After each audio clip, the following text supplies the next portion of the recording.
जाना कि ऐसे जमाना रही लूट का छूट मन माना रही। जब महलीपुर में कोनो बिगड़ जाई लगी दांते काटे लुकेला का कोनो ठिकाना ना रही।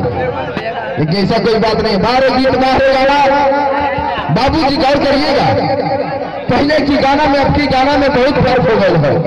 पहले का गीत गाना जब समाज में बजे तो पर्दा लगा के घर परिवार बैठ के सुने कोनो दिक्कत ना होते। पहले का गाना रही फेंक देला फरिया बलम देला घरिया पहुँचला कि ना उपेहिया में लहरिया पहुँचला कि ना चोरी करिया पपी का खिंचे ठेला गाड़ी हमके साड़ी चाहिए और सो भले ही ना लगी घर में केवाड़ी में की साड़ी चाहिए। अब कर गाना है हमार बड़े टेम्परेचर की घर आवेला फरे से आजकल बदमाश हो गई हो अगला पास हो गई तब आइए ना चुम्मा लीजिए लटका उद्घाटन कीजिए।